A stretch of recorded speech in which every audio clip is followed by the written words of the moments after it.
జగన్ ప్రభుత్వ హయాంలో జరిగిన కుంభకోణాలంటూ వరుసగా శ్వేతపత్రాలు రిలీజ్ చేస్తుంటే వ్యవస్థని అల్లకల్లోలం చేసేసాడు, నాశనం చేశాడంటూ శ్వేతపత్రాలు విడుదల చేస్తున్నటువంటి చంద్రబాబు నాయుడు తాజాగా 4వ శ్వేతపత్రం రిలీజ్ చేశారు. సహజ వనరుల దోపిడీ మీదన నేరస్తులందరూ ఆర్థిక ఉగ్రవాదులు అంటూ ప్రత్యేకించి వ్యాఖ్యానించారు. హౌస్ సైట్ల పేరుతో ఇష్టానుసారంగా కొన్నారు, పెద్ద ఫ్రాడ్ చేశారు. గత ప్రభుత్వంలో అనర్హులకు భూములు కేటాయించారు. విశాఖపట్నంలో ఓల్డేజ్ భూములను కూడా వదిలిపెట్టలేదు అని విమర్శించారు. ఒంగోలు జిల్లాలో కూడా ఫేక్ డాక్యుమెంట్ సృష్టించి బలవంతంగా భూములు కబ్జా చేశారు. తిరుపతి మండలంలో కూడా విపరీతంగా ప్రభుత్వ భూములు కబ్జా చేశారు. చిత్తూరు జిల్లాలో కూడా పట్టా ల్యాండ్లను అగ్రికల్చర్ ల్యాండ్గా మార్చేశారు. హౌస్ సైట్ల పేరుతో పేదల భూముల్ని లాక్కున్నారు అంటూ తీవ్రమైనటువంటి ఆరోపణ చేశారు. ఎవరిని వదిలిపెట్టే ప్రసక్తి లేదు అన్నటువంటిది మరొకసారి తేల్చి చెప్పారు. ఏం మాట్లాడారు ఒకసారి విందాం. ఇక్కడ ల్యాండ్ భూములు, అదే మరిగా మైన్స్, మినరల్స్, అదే మరిగా అటవీ సంపద, ఈ 3 విషయాలు కూడా కూలంకుషంగా ఈరోజు మనం చర్చిస్తున్నాం. నెక్స్ట్ ఇక్కడ చూస్తే ఒక వినూత్నమైన పందా ఎంపిక చేసుకున్నారు నేరస్తులు.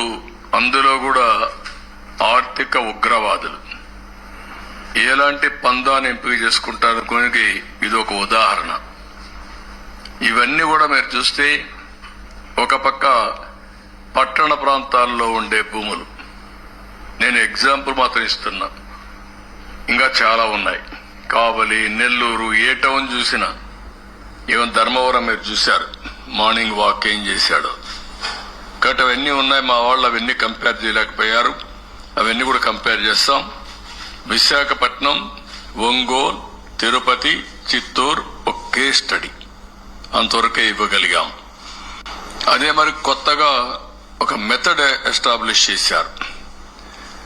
హౌస్ సైట్స్ పేరుతో ఎక్కడికక్కడ ఇష్టానుసారంగా అధికార దుర్వినియోగం చేసి ఆ కొండే భూమిని ముందే వీళ్ళు కొంటారు. ఒక స్మాల్ ట్రాన్సాక్షన్ చేస్తారు. ఆ ట్రాన్సాక్షన్ అబ్నార్మల్ గా చేస్తారు. అదే మార్కెట్ రేట్ గా చూపిస్తారు. దానికి 2.5 times డబ్బులు ఇస్తారు. అంటే ఇది ఒక పెద్ద ఫ్రాడ్ చేసే పరిస్థితికి వచ్చారు. అవి కూడా ఎక్స్ప్లెయిన్ చేస్తాం కొన్నిటి వరకు.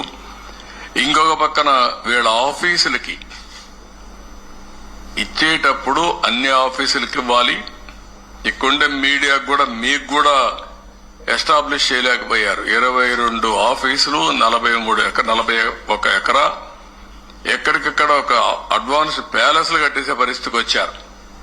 ప్రజాస్వామ్యానికే గంతలు కట్టే పరిస్థితికి వచ్చారు. మీ అందరూ కూడా ఎవరు ఎక్స్పెక్ట్ చేయనటువంటి పరిణామం తీసుకొచ్చారు. ఇది యాక్చువల్గా ఇందులో పార్టీ కార్యాలయాల అంశం కూడా ప్రస్తావించారు. తెలుగుదేశం కూడా పార్టీ కార్యాలయాలు కట్టుకుంది, ప్రభుత్వ భూముల్లోనే కట్టుకుంది. కాకపోతే కాన్సెప్ట్ అది. దాంతోపాటుగా ఏదైతే భూములకు సంబంధించి ఇది ఖచ్చితంగా ఏదైతే ఆయన చెప్తున్నటువంటి దాంట్లో చాలా రోజుల నుంచి నడిచింది, అది అందరికీ తెలిసినటువంటి విషయమే. అది ఓటమిలో అది కూడా కీలకమైన కారణం.